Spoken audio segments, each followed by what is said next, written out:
In this video, we're going to be learning how to finish our seam edges with a bias tape method. Now, there's several different ways that you can use bias tape to finish your raw edges.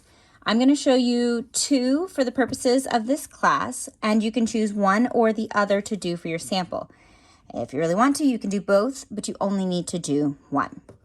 So I have two different pieces here. I've sewn, they're the same sample pieces, just one has been pressed open and one has not. I'm going to show you how I'm going to put bias tape to cover the raw edge along this seam. I'm going to use the bias tape together for this one to stitch the seams together on this one. And then the bias tape, I will do this individually. So I'm going to set this aside. So this is the bias tape that I'm using. This is just something we had in stock. This is 1/2 inch wide bias tape. And when it comes off the roll, it's actually got these kinks in it from being wrapped around this metal cardboard piece. I have already pressed this at the iron so that the pieces I'm working with are smooth. This first piece that I'm going to do, I did take an additional step and I pressed it in half, hot dog style. Now this particular width of bias tape is kind of small, so I would probably opt for using a bigger piece if I was actually finishing a garment with this method. But for the purpose of the sample and demonstration, this will work. So there's two ways that you can use bias tape to enclose a seam with this type of method. I'm going to show you the quick and fast version because to me, I like this one because it creates just a tiny bit less bulk, this method, than the other method, which I'll explain with the Hong Kong finish, which I'm going to show you. So I folded this in half and all I'm doing is just sliding this right on top of my seam and catching both sides. I'm pushing this all the way in so that that unfinished edge is right up in that crease. I'm going to pin this down. So I'm just going to pin this all the way down right on top of, kind of like putting a little sleeve on. This part is a little tricky with a small width of bias tape, so I would probably go for a wider bias tape for this method. But all I'm doing is I'm just encasing my raw edge with this bias tape. And I'm going to stitch it down here in a second. Go through. Now, if you'll notice, I am using a piece of bias tape that's a little bit longer than the actual seam. It's always a good idea to start with a strip of tape that is a little bit longer than what you need because you can always trim it down later. Bias tape is cut on the bias of a fabric, so you've got the grains going two different directions. The bias is at a diagonal, which allows it to stretch. So it's a good idea to always have a little bit more bias tape so it doesn't stretch out of your way. Okay, so now I'm going to do, I've got this pinned together through both sides, so as you can see, it's just covering the raw edge there. So I'm going to stitch this down, and I'm going to stitch really close to this edge. Since I pre-pressed this in half, I should be able to catch both sides in one go. That is the goal with this method. This is the quick version. I am going to stitch close to the edge, but I'm not going to actually put my needle as close as I possibly can to the edge because I do want to make sure that I catch both sides.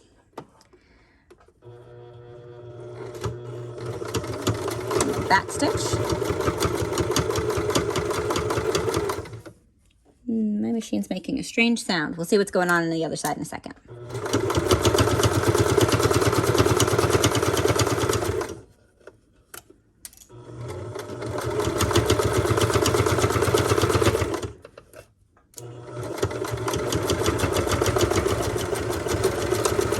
And I backstitched at the end.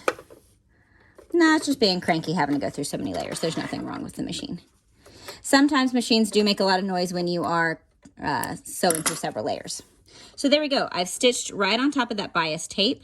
So it is, I caught both sides. So now this raw edge is encased and I can now put down my bias tape to match the same width. So this is the quick version. I use this occasionally when I know I need to just finish something quick and I don't have a serger available. This isn't the method that I would use all the time because there are plenty of other seam finishing methods that are a lot nicer.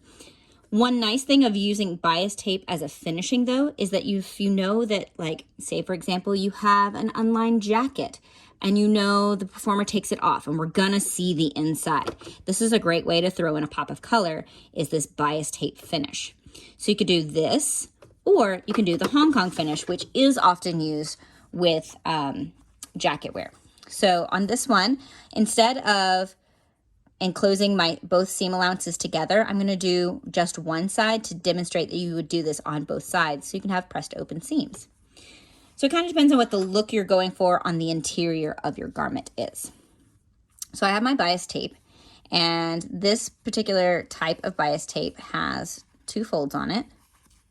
And there's a nice lovely crease there. That's actually how it comes off the roll, is with this fold, just like that. So what I'm going to do is I'm going to open one side and fold my seam to the side. So all I'm working with is just this one seam allowance edge. Okay. I'm going to extend my bias tape a little past, and I'm just going to line up the edge of my bias tape with my raw edge over here. And I'm going to pin perpendicular to this fold, because what I will do is I'm going to do a technique that's called stitch in the ditch. This technically isn't a stitch in the ditch. I will do a true stitch in the ditch in just a minute, but I'm going to stitch in this little fold, this valley that the bias tape is creating from where it was pressed with this edge turned down. So I am just pinning this in place, lining up my raw edge with the unfinished edge of my bias tape. Since bias tape is cut on the diagonal, it often doesn't fray or unravel like the woven edge does. That's one of the reasons we can use bias tape to finish edges. Okay, so the first step is I have pinned the bias tape to one of the seam allowances. You can do the Hong Kong finish like this one, where you have both seams together, but you can also do it one at a time. You can also use this method. Oh my goodness. Apparently, I was sitting still for too long. Where was I? Oh, you can also use this method on each seam allowance individually as well. They both function. So now I'm going to stitch right in this valley, this little ditch type space that is being created by the bias tape. And as always, whoop, my needle came unthreaded. Apparently this is the videos of hiccups, except I don't have actual hiccups. This is technical hiccups. There we go. This is why it's important to make sure you leave a nice long tail after your needle. My tails were not long enough. Okay. As you get started, you always want to back stitch just like with every other seam. I'm going to actually make sure I'm hitting that just right by putting my needle down first.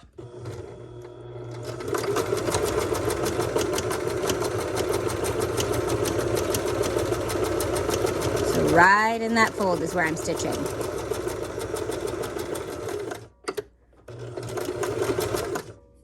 And I back stitched at the end as well. Clip my threads. That's a big pet peeve. Take my pins out. And then the next step I want to do is I do actually want to take this to the iron, because I'm going to flip this to the opposite side, okay? And I need to do a little business with my bias tape here, okay? So let's go over to the iron. Okay, so now I am going to do 2 things with my bias tape. Something I should have done beforehand is, since this has this double fold in it, I should have pressed one side open like this. Forgot to do that beforehand, which is fine because I can do it right now. So I'm going to just pull one edge open and press that really well so that it lays flat and doesn't want to fold again. Okay, so I still have my seam allowance kind of pulled out from the rest of it so I can work with it smoothly. I am going to fold my bias tape away from my stitch line. So I'm actually kind of folding it on itself like this direction. So I'm using that fold that I stitched in. I am pressing that in place again. Okay, so just like that. All right, now I want to fold this right along this raw edge, okay? Just like this. So when I press this, I'll flip it over in a second and you'll be able to see a little bit better. One side, the side that I'm pressing down now, is gonna be longer than the opposite side. Ooh, hot iron.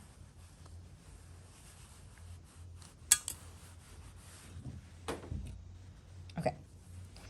So see how it's longer on this side? That's great. That's exactly what we want. For a Hong Kong finish, you would want to use a small width bias tape like this 1/2 inch because you don't want your bias tape to be longer than your seam allowance amount when you've gotten to this stage. So now that I have this together, I will stitch again. This is the true stitch in the ditch. See right here where the bias tape meets my seam allowance?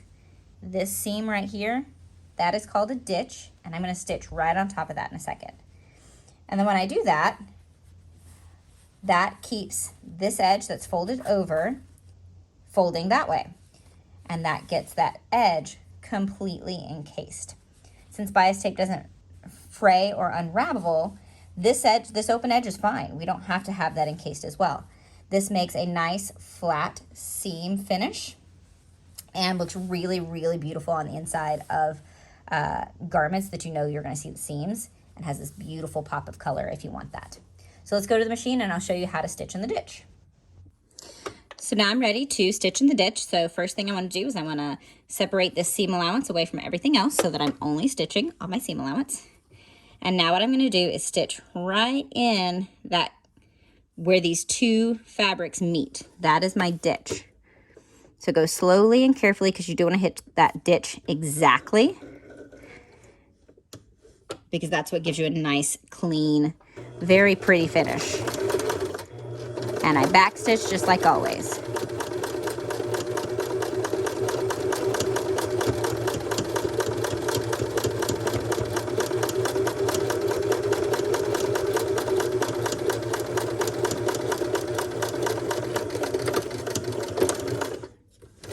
Okay. Trim the threads. Okay, and there we go. There, I stitched in the ditch. Right here, I did accidentally hop up onto my bias tape. From here to here is beautiful. A little off here and a little off down here. But from stage, this would be okay. Usually at this point in the process, we're so close to the end that I wouldn't go back and finish this. But if this was for a specific piece, for like a person to wear that's not doing theatrical work, I would totally redo this. But this is fine. You would also end up using a thread that matches your bias tape if you're doing bias tape that doesn't match your fabric. You can also do this with bias tape that matches your fabric, and then this is less noticeable. So now I'm going to trim down my bias tape to the same length as my seam, and I'll show you what this looks like with the seam pressed open. There we go. So now this edge is nice and clean and finished and has this lovely pop of color. So again, you can use, this is the Hong Kong finish. This is what it looks like on the back side. It's a little bit more open down here because this side is longer than this side. You can do the Hong Kong finish on seams individually like this, or a seam like this one where you seam them together. Use your Hong Kong finish to finish both edges.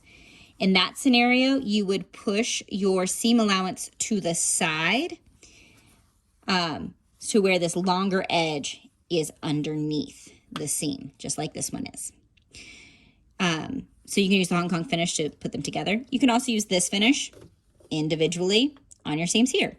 They both work. So that's two different ways to use bias tape to finish the raw edges of your seams. And I did this with the seams already finished. That is usually the method that the order in which you do this method. Everything gets seamed together. Your garment is finished as far as your seams being stitched, and then you go back in and finish the edges with one of these methods.